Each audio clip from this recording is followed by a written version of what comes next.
Welcome to the third episode of Up in the AI. Generally, data-driven decisions are better ones. You know. Today, we're overlooking a very chilly London on the balcony of City of London School and are lucky to have Reena SenGupta as our guest.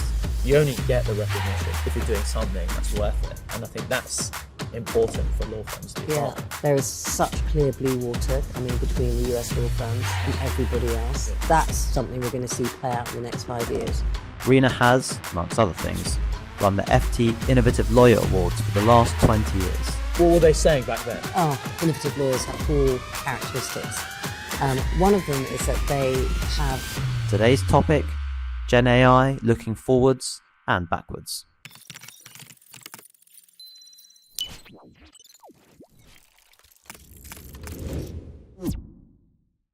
Reena, thanks so much for coming on the podcast. It's really great to have you on. That's a pleasure to be here, Joe. So talk to us about the recent FT Awards a couple of months ago. Amazing things coming out of them. So what were your overall thoughts? It's been an extraordinary 18 months or so since November 2022. Yeah. And 100%. It just continues. So big takeaways from the European Awards this year. Allen & Overy won again. Yep. They're one of the most repeatable repeatable winners of our award. Down the years. And one of the reasons that they do keep winning is that they take a strategic approach to innovation. They don't just see innovation as technology. They're looking at innovation across the business. So in the practice of law and what their lawyers are doing, in what their business professionals are doing, what they're doing in society. So it's about great client service. It's about keeping your promise to your people. And it's being a good corporate citizen. And that's an innovative law firm. I think too many firms just think it's one little thing or a sideline activity. So that's one big takeaway. The other one I think is actually just what's happening strategically with the law firms. So one of the winners of our AI strategy this year was DLA Piper. And one of the things that they did, and one of the reasons that they won the Generative AI Strategy Award, was because they took both an internal and an external approach. So they were both looking at their client-facing work alongside the work they were doing internally as a business with AI, and they connected that together. And one of the features that both A&O and DLA had, and several other firms, is this creation of client collectives. It's like bringing clients together and actually delivering advice to them en masse. It's like a productization, but it's more than that. It's a future, I think, of where legal services are going. Yeah. So those are some things, and I think what AI has done, because there are 2 big trends in the market. It's not just about AI. Yeah. It's also about the most massive upheaval in the law firm market globally that I've ever seen. I've been in the business for 30 years. Suddenly the pecking orders of law firms are completely changing.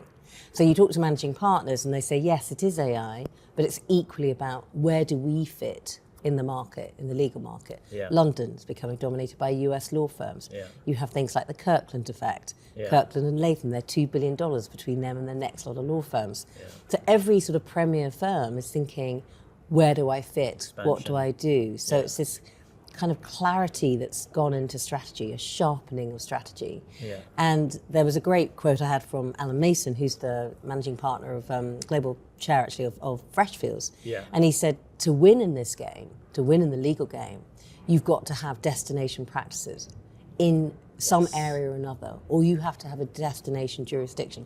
And it doesn't matter what size you are of law firm, that's what you've got to have. And so that's what the firms are doing. So that's some of my big takeaways from the awards. And also, one last thing on that is just, it's about sustainability. Yeah. But in the biggest sense of the word. With the FT Awards, you have to keep showing up every single year. You have to keep showing this kind of innovation muscle. You have to keep practicing it. Yes. And the phrase that I quite like and I use in my business, and you can probably use it in yours, is that if you are a law firm leader right now, you've got to show this relentless enthusiasm all the time. It's really difficult. That rings a bell, actually. Yeah. Every day. Yes. And you do actually have your set. You've got the FT Innovative Lawyer Awards in different regions. Obviously, we'll come to that. But then you also have the new ESG, well, the relatively new ESG index. So tell us a bit about that as well. Yeah, I mean, I suppose and we're living in an interesting time politically with everything that's happening. And I think, there was a big movement from about 2018 following the Business Roundtable in the States that year for for businesses to become more responsible as corporate citizens. Yeah. And so there was a big move towards ESG, and there was a big move towards sustainability, and having a business with purpose and values and articulating all of that. And that has been a big trend. But then at the back end of last year, you had people like Larry Fink saying ESG had become weaponized as a term in the US. Yeah. And suddenly it's a bit of a Yeah. dirty term. And you've got a new administration coming in that is possibly not as committed to rectifying climate change as the previous administration. So there's lots of things happening. And our ESG rankings really, or our sustainability reports, were about this idea that, if for the last 20 years lawyers needed to be innovative, now going forward for the next 20 years, they need to be sustainable and they need to help their clients be sustainable. And I think that's still true, regardless of the political colour that we've got. Good business is actually sustainable business. Yeah. So that means lots of different things, and I think law firms are going to be thinking this through in terms of what does it mean and what it, how can they be better businesses for their people? They're people businesses. So essentially it's still something they have to aspire to. So our ESG report was about how law firms are reporting. What's going to be very interesting now, particularly in the US, is whether the US law firms see it as important to be as transparent about their diversity and inclusion stats as they used to be. Whether that is such, that's already fading off. We already saw it happening last year. Yes. So, you're getting a real regional split now. The European firms, I think, are still committed to being sustainable practices. Yeah. But, we'll see what happens next with our sustainability rankings. We're still committed. Yeah, well, but, naturally. Whether we get as much traction as we used to. Well, we're used to that because when I started Innovative Lawyers, nobody wanted to be innovative, and that was in 2005. And actually, the biggest thing I got thrown at me when we started was Innovative Lawyers, isn't that an oxymoron? And it took a long time to sell the idea. How did it start? Was it been like 20 years? How did it even come about? So the idea for it came out of, I set my company up in 2001, and for the first sort of 3 or 4 years, all I did was big client relationship management projects for the elite law firms in London and New York. Right, okay. So I'd go out, talk to lots of GCs about what they liked and what they didn't like about their law firms. What were they saying back then? Oh, they were so damning and so critical. And so generally, people don't answer the phones, and we just get bills that aren't looked at and they're inaccurate, and it's not seamless. The service is not seamless, all that sort of thing. And what I think struck me during that time, because I'd get hired by these firms, and then I'd do a report, present it to the partners, and they go, oh, yes, that's very good. And then they wouldn't do anything. Right. Then they'd hire me again the following year. Right. And it would get embarrassing. I'd be sitting in front of this GC and they're going, yeah, but it hasn't changed. Right. And I thought to myself, how can this market be such a supplier-led market, and how long can that last? And how do they differentiate themselves? How are these firms? There's no differentiation between them. Yeah. But the ones that were beginning to differentiate, I thought, were doing things differently. They had a different order of service. They were trying to deliver value in a different way. And, they had this wow factor. They would be unexpected. They would exceed expectations. And I guess what I did with all that was bucket it and say, let's call that innovation. Yeah.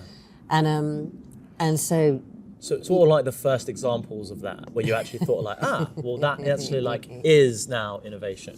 What do you reckon? Oh, it's quite funny. So the first report we published was in 2006, and it's our 20th anniversary next year. So actually these are good questions, because we've been doing a lot of travelling down memory lane and thinking about how do we do a retrospective with a way of looking forward. Anyway, so I have been looking at some of the old reports, and it was great. You had one firm back in 2006. Their innovation was issuing BlackBerries to every partner. Oh, excellent! Yes. Yeah, Yeah. But then that probably was at the time. Well, yeah, exactly. We didn't rank it, but it probably was. But you had people like Adelshaw's, and they set up legal television for, their employment clients. They would have their partners come up and talk about big employment cases and stream on it video. live. Yes. Oh, yeah, cool. Yeah. Okay. Well, there you go. And then there was one like from Mishcon, which was the first product that we'd seen. So it was this beginning of the productization of legal services. And they created this thing called Tulip. A guy called Gary Miller. I remember he always used to wear this white Stetson hat. Right. And he was quite unusual as a lawyer, as a partner. And it was a product that traced missing funds that had gone missing during a fraud, sort of that type of thing. And he'd had it on CD-ROMs and various other things. And then you had things like outsourcing, like Clifford Chance setting up its first managed services unit in India. I remember that. Still going strong? Yeah, it is still going strong. First time firms were hiring project managers, like project management was a big thing. Yeah. And that's right, it probably was, the late noughties where you were seeing the first like LPM, early process improvement. Yeah, it was all about that. And then it was also about, it was sort of outsourcing. You also had a lot of things about collating knowledge. So my old office used to be full of CD-ROMs. Yeah. Like the firms would put like libraries on their CD-ROM, and then you could insert the CD-ROM and do a search on it. You do. Sometimes you can still walk around the office and see like the old boxes of them because like a kind of like a COVID hangover. Put them over there. I used to take them from office to office, and then finally we destroyed a lot of them. Actually, right? Okay, yeah. we had to do that. So there was those things, and then it changed. And I think one of the big turning points. I often say that innovative lawyers would have died a death if we hadn't had the financial crisis. Because 2008, when that happened, and the bailouts, you then had lawyers doing the most amazing legal work. They were really kind of coming out of their boxes everywhere, Germany, New York, London, Greece. Right.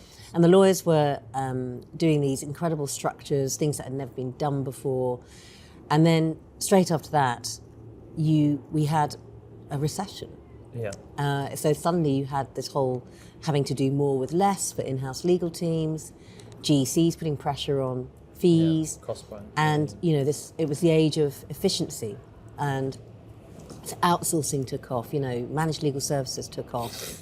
That all the kind of LPOs, the ALSPs, that was the growth of all of those. Yes. And technology was always kind of limping along. Digitization didn't really, I think, start happening till about 2016 or so. Well, what would you classify as proper digitization in the law firm? It's changed so dramatically, even in the last couple of years. We don't have a fully digital law firm yet. There's no digital firm that really exists. But I think in about 5 years' time, you will have a truly digital, AI-enabled law firm. So what would I categorize around that? You have firms that are very good at using technology and where every practice area is efficient in how it services clients. So it's a mixture of human-delivered service with a sort of tech-enabled service as well. Yeah. And most practices sort of have that. You know. But even in those early days, you'd have M&A deal rooms. You'd have data centers, So it was always... you have the data rooms. Yeah. So the physical data rooms. Of like proper document review back then. That was. I'm trying to think when it would have been that you'd have had the virtual data room kind of whole change. Coming about, it's probably about 2014 or so. Yeah. And then the other big thing that's happened over the last whatever 20 odd years is the complete change in status of the general counsel. Right. So law firms, when they think about threats to their businesses, they never think about the GCs as being threats to them. As in like by insourcing work, hiring more lawyers into the GC function. Yeah, absolutely. They've disintermediated the private practice partner from the boardroom. And I remember talking to a Slaughter and May partner back in the 90s when I was sort of running chambers, saying actually one of the biggest threats was the fact that they weren't as close to the chief, or they were becoming less close to the chief executive. Right, okay. And now definitely. They thought that, but anyway, but obviously what the firms have done is they've just adapted to the GC being their primary client contact. Yeah. And then, and in terms of the, as you say, disaggregation, disintermediation, surely you would also be seeing large language models hastening that in a way. Yeah, no, that's very interesting what will happen with the LLMs. And I think one of the things we chatted about was you were saying, are law firms becoming the same, or are they becoming less differentiated because they're all using a similar LLM? Yeah. And I think my answer to that at the moment, anyway, because Mark's is no, actually, I don't think they will become the same. Because back to my earlier point about us going through a real sort of strategic hiatus for law firms at the moment, firms are becoming so clear, or becoming clearer, about what business they're in, what practice areas they're in, what geographies they're in. So you're seeing a lot of jostling in the market right now about with regard to those issues. And so with the LLMs, what they're doing is a lot of firms are beginning to link those to their own proprietary data, have different sort of user interfaces, develop kind of different assistants, and also develop this kind of idea of the SLIM, the small language model. Yes. And we call it the SLIM. Yeah. Well, Anyway, these SLIMs. Excellent. I've only seen it written before. Yeah, and I thought, the SLIM as opposed to the large. Yeah. Anyway, so just like a Kelvin. Yeah. Exactly. Yeah. And that is really, really interesting. And the firms that are developing those are developing their own identity, and so their GenAI assistants will be different. And and also I think that, their footprints are going to be different. Different firms will be strong in different kind of areas. But what I think the law firm model will have in common, and I think people sometimes say, I was thinking about this, people sort of say, it's just like a new beginning. But actually what's fascinated me since I've been in the industry, since the 90s, is the idea of the law firm as the publisher, the law firm as the kind of archetypal knowledge business. So in the 90s, and when I started into lawyers, knowledge resided in the brains of the humans. But gradually over that time, when we talked about CD-ROMs and other things, knowledge has been coming out of the brains of humans. Yeah. And I think what you'll have in every law firm is a kind of knowledge engine that consists of humans, technology, data, the SLIM, the large language models, and how that's sort of configured. But that knowledge engine will be sort of equally a sort of publisher and an advisor, and firm, clients will be able to come to it and probably subscribe to it and get a lot of their work from their knowledge engine. But they'll be quite different depending on the footprint of the firm in each firm. You'll have that. But then wrapped around that, you'll have your human lawyer. You'll still have your premium human lawyer, but they may look a bit different. They may be more like generalists. So from the 90s, your human lawyers sort of became specialised. They were like, more and more specialisation. I created the Chambers Guides, and all we did every year was create another specialisation, agriculture law and sports law or whatever. It's interesting actually in terms of Gen AI for knowledge, because I think it has been a big boon to, for example, tagging new knowledge documents. There's a lot of kind of manual effort for what are normally kind of senior knowledge lawyers to, tag in different tiers, the stuff that's coming in, maybe even down to the clause level, extracting anything beneficial, to have that, filterable in a knowledge system used to be such a massive effort. And now it's almost like at the click of a button. It can like really analyze what you see as your knowledge taxonomy. And so I think, as you say, hastens the knowledgeization of the law firm. But if you think about the law for, decades has been based on precedent. Yes. Now we're going to go to legal advice based on prediction. And we're already seeing it. You're saying what has been interesting, and we've just about published the North American report. So some of the firms are helping clients sort of predict when compliance breaches are going to occur. It's like Minority Report, remember the film where they can predict a crime before it's happened? Yeah. I've seen a couple of products on that basis. So you're analysing stuff and then you're saying, well, actually, hold on a minute, that's you breaching sanctions, maybe. Let's get ahead of it. Yes, and patterns in the data, pattern recognition. So you're going to go precedent to prediction, I think, and other things I think that's really interesting is the way that lawyers, like innovative lawyers, some of them have always struck me. They think like coders. You know, Yes. they think about every kind of eventuality that's going to happen for their client.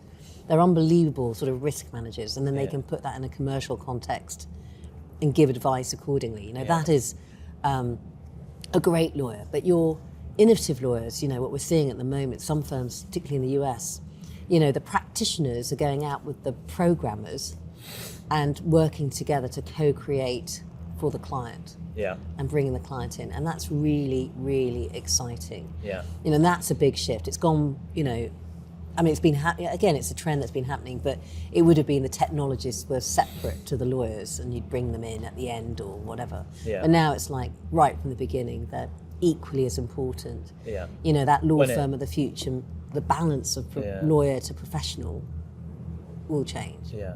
Yeah, it's definitely interesting because, I mean, us and others, you've mentioned quite a few of them already, are releasing their own software products, and they're becoming, they are not basic, they're quite complicated. And I think law firms do stand to benefit quite a lot in terms of their, you know, expertise, plus the generative AI, plus the processes behind, the legal process behind those expertise, but knitting it all together behind what doesn't need to be a massively complicated interface, but you know, something usable. Because law firms are not software vendors, right? But they can.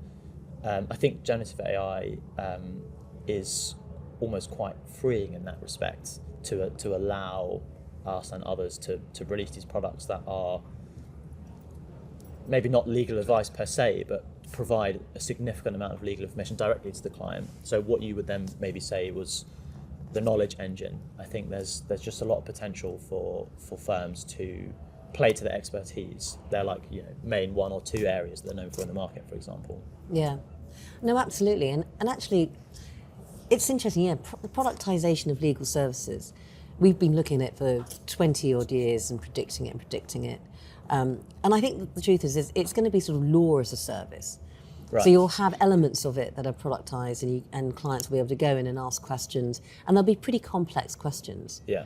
You know, we've been talking to VLEX recently, who you know, probably the third alternative to Thomson Reuters and LexisNexis, who are doing some interesting collaborations with sets of chambers in the UK and looking at very complicated legal opinions and sort of ingesting those and then sort of seeing how you can take those out. So, you know, that idea of the complicated legal advice sitting at the apex of this, not pyramid, I don't know, engine. Well, it's probably like still there for now, but as you say, you can really see, I mean, because obviously you're probably going back about 7-8 years, a few companies like here and in the States that were looking at predictive analytics, you know, looking at judgments, trying to analyse them, like massive, completely unstructured data. And it was really hard. Yeah. And now it's like so much easier and quicker to get to something usable. It's amazing, really. Yeah. And it's also, we don't know what we don't know yet. We really don't. Like, what will the data show us? What will big data show to law firms? Yeah. What will actually law firms, knowing what they know? Like, we used to run these managing partner roundtables and CMO roundtables over the last 20 years, you know, hundreds of them. And I'd always finish off with a question when I was moderating them, like, if you had a magic wand, what would you wish for in your law firm? And they'd always say, or a refrain would be, I wish we knew what we knew. I wish if all the partners knew what were in the other partners' heads and we just could properly institutionalise all of our knowledge and experience. And, you know, we've come a long way. There are big sort of, you know, knowledge management systems and CRM's a much bigger thing now. You know, but it's still, you know, it's still hard to get at. Yeah. And GenAI, I think, gives us the promise of getting at it. Yeah. So what does that mean then, when you know, like in CRS, what would that mean if collate and aggregate and spit it out in any which way you wanted? Certainly much richer client conversations. That's the easy one. I'm not sure. I mean, we actually recently appointed a head of data, so that's probably for them to look at. But no, absolutely, you're seeing the ability to much more easily and quickly unlock that information, you know, with a lot less spend, effort, because that's just what the technology allows to do. Like, one of the things that we're doing at the moment is getting the AI to classify its own conversation threads in our GenAI tool that our lawyers use, very frequently. Because when you've got, let's say, 100,000 uses of the tool, how can you really know what people are using it for? You can ask, and people will give you some general ideas, but much better to get the AI to say, from these 25, 30 categories, which conversation, which of those did this thread fit in? And then suddenly you can say, well, that's interesting. I now know, the associates in banking, what are the top 3 use cases there? Well, that seems to be very different from the senior associates in corporate. And then but how have we done that? We've just skipped around what would have been an extremely manual process and just got the AI. So you could extrapolate that to many other data sets in the firm. So yeah, the potential is definitely there. Yeah. Yeah, it is. I mean, it is a brave new world. It's the most exciting point of I think, the evolution of legal services. And one of the things that fascinates me is when we put out this thing a couple of years ago about evolutions in the practice of law, and we had 6 of them, and one of the key ones that we had was from intuition and judgment to data enhanced knowledge. And when I do sort of keynotes for partners conferences and whatnot, I'd get the most kickback on that one, and the partners would say, "Oh, come on, our intuition and judgment is what is always going to be, required." We hear that a lot. But actually, you think about Daniel Kahneman, thinking fast, thinking slow. Generally, data-driven decisions are better ones, And so I don't know the answer to this. I'm just sort of throwing. You could answer it, but what will be the role for intuition and judgment going forward? And when you look at the skill set of that human lawyer that sits over this knowledge engine, and I definitely think there will be a human lawyer that sits over the knowledge engine, what skills will they need to have, and what will they be delivering? It's like, I think there'll be legal business consultants. That's why I think there'll be generalists more so than specialists. So we'll swing back to this idea of the person that can straddle lots of disciplines. Yes. And I suppose it will come down to, won't it, the quality of the data that you've got. But I suppose more importantly, whether whether it's good or bad. So you might have what you think is a great data to make good decisions, but actually it isn't. But you think that it is. Yes. And that's probably more dangerous than just using your intuition. Yeah. And that's why I think it's always useful to use kind of both, to say, well, the data's saying this, but that doesn't pass the smell test. It really doesn't. What's going on? Is it because we're missing something here? Yeah. Let's go back out. Yeah. And those are huge issues, like the biases in data. Yeah. And you're right, unclean data. So data hygiene is obviously a big thing right now. Yeah. So when we see a lot of law firms, that's what they're going through. Yeah. They're cleaning up all their knowledge. Yeah. They're thinking about how they ingest knowledge. Yeah. And it's you would think that generative AI would make it certainly a lot quicker to do the cleanup, but I suppose there's also a risk it will just perpetuate any biases that are in there. I know we're getting a bit abstract, but well, it could be difficult. Yeah, and I think lawyers have a really critical role to play in this, actually. Interestingly, if you think about the profession being resistant to data and tech, but actually, if you think about fairness and balance and the role of lawyers in society and business, they have a unique role in ensuring that balance and that fairness and that transparency and that openness. So as businesses themselves have to go through, what does clean data look like? How do you regulate for it? Lawyers have a really important role to play in writing that framework. Yes, definitely. For this digital age. And I think, one of the other things I think law is going to become a much, much more exciting career than it has been. The truth is, I'm sure some of our listeners will be very pleased to hear that. Yeah, some of the law students. Yeah, it's been quite repetitive. If you're a young associate, you do horrible repetitive work. And I remember talking to a Wachtell Lipton partner saying, "Oh yeah, we lock our associates in the dungeon for 5 years, and then we make them do really grunt work, and they're really bright, intelligent people, and then they get trained that way." Yeah. And why anybody wants to replicate that form of training is totally beyond me. But anyway, I think you'll have a different form of training, and you'll have lawyers actually doing way more creative work because they've got to think through these frameworks, these new frameworks to the digital age. They're going to have to think about different balances of power, different types of, with Trump sort of saying, all right, here we go, crypto, let's take off the regulation on this, let's take the regulation off on AI. Yeah. There's going to have to be some checks and balances, and only the commercial lawyers are going to be able to put those in. Yeah. Well, I hope they're going to put those in. Hopefully, yeah. It's interesting from that like junior lawyer perspective. What we're kind of seeing is the evolution of what supervision means, because the lawyer, maybe they're doing a memo or they're preparing a particular clause of contract. Obviously, they'll now use the GenAI tool.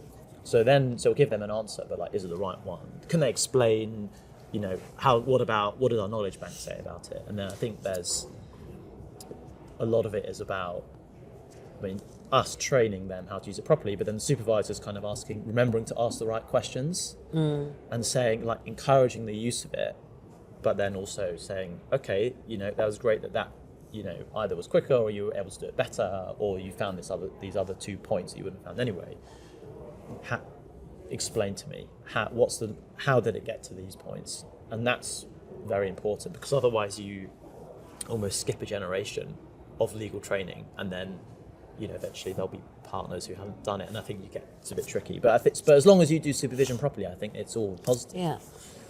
You also don't have to spend like 5 to 10 years doing repetitive grunt work to be trained. Like, you could do that in a year in modules. You could learn some of that in different ways. I think, in simulations and that type of thing. Doing a doc review once or twice, maybe that's enough, not 55 times.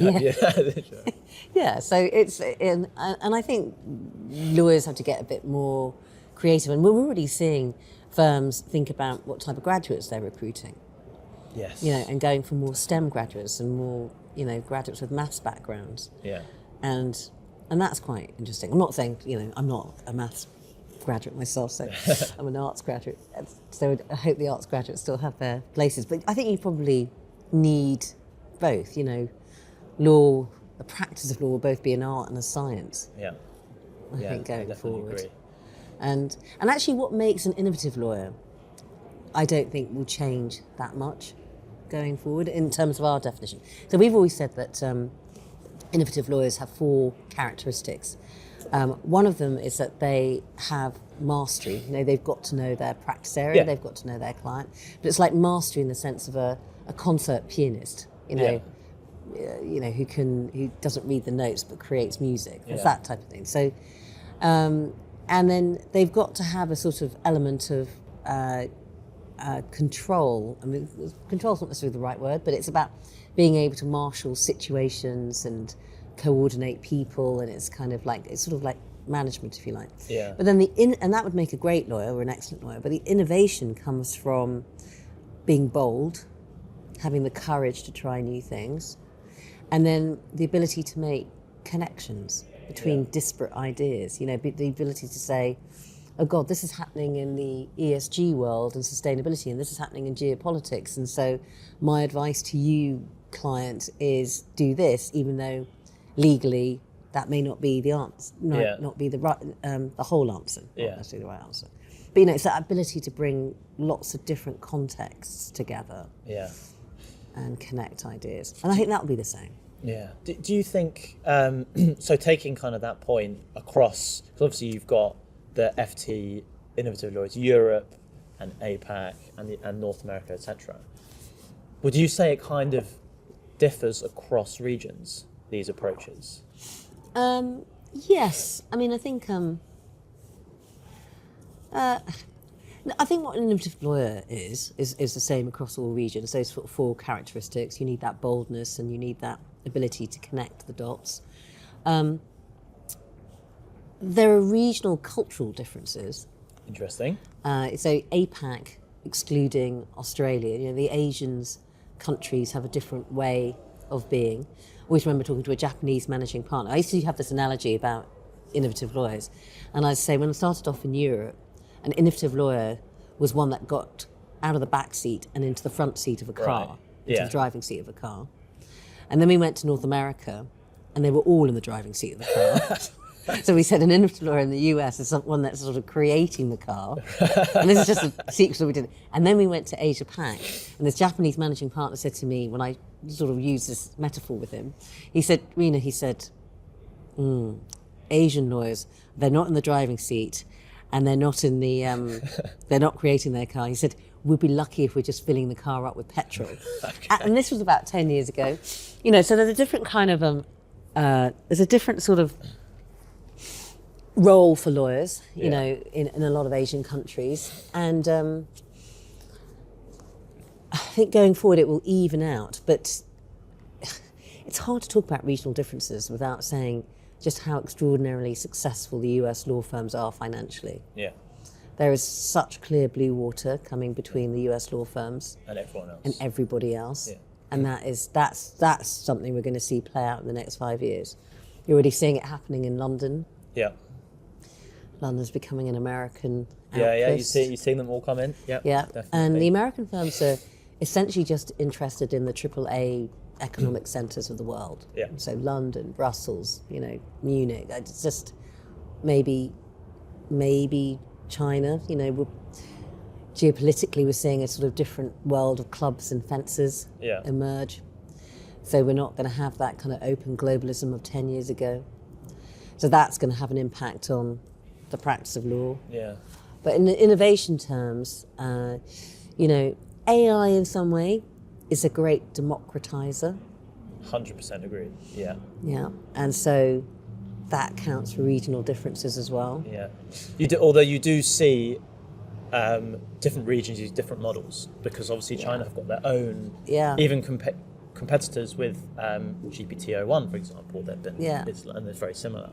Whereas today, for our Asian lawyers who want to put in, you know, Mandarin stuff, it doesn't do that well.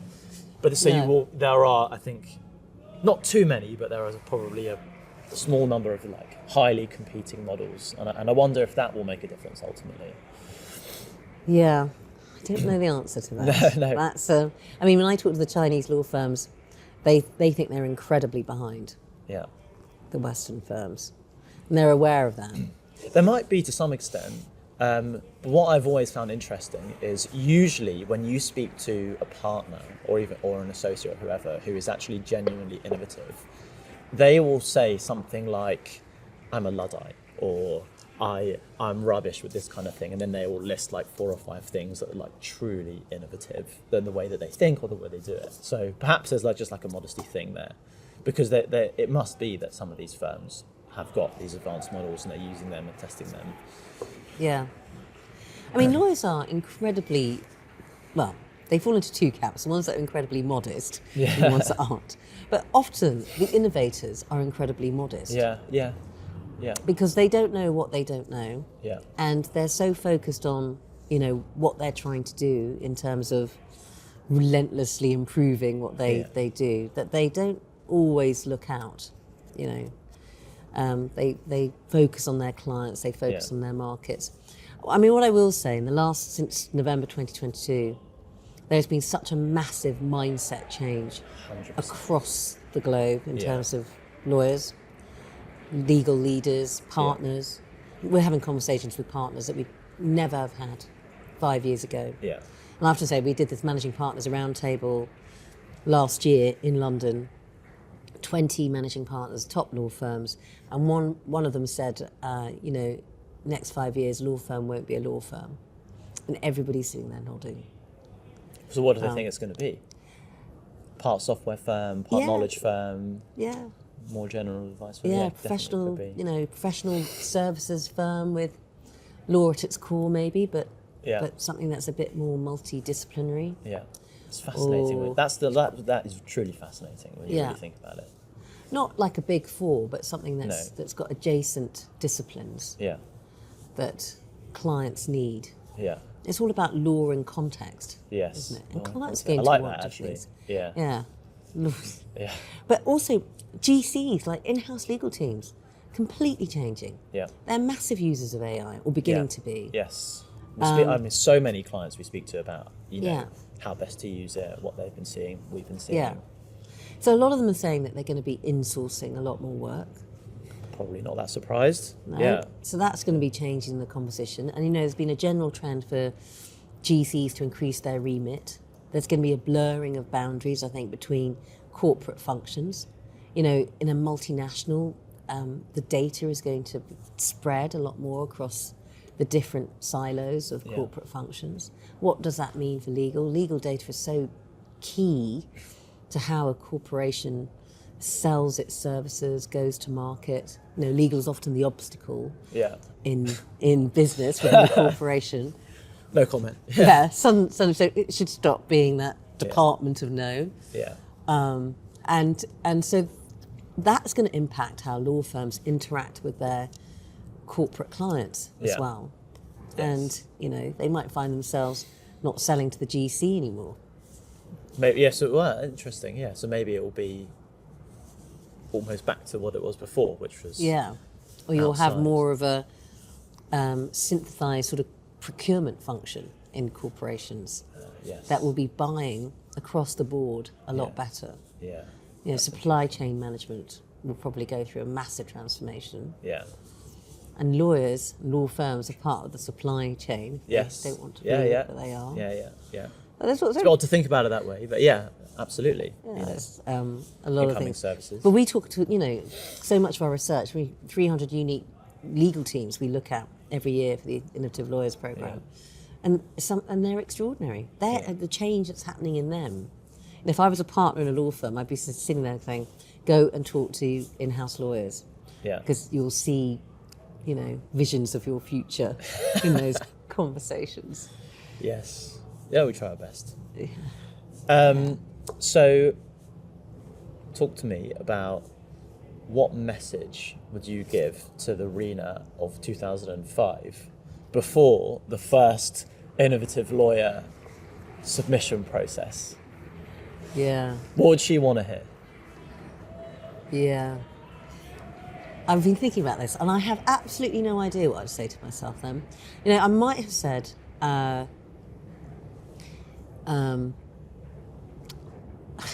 really don't know what I'd have said. It's really interesting. I might have said something like, don't worry too much.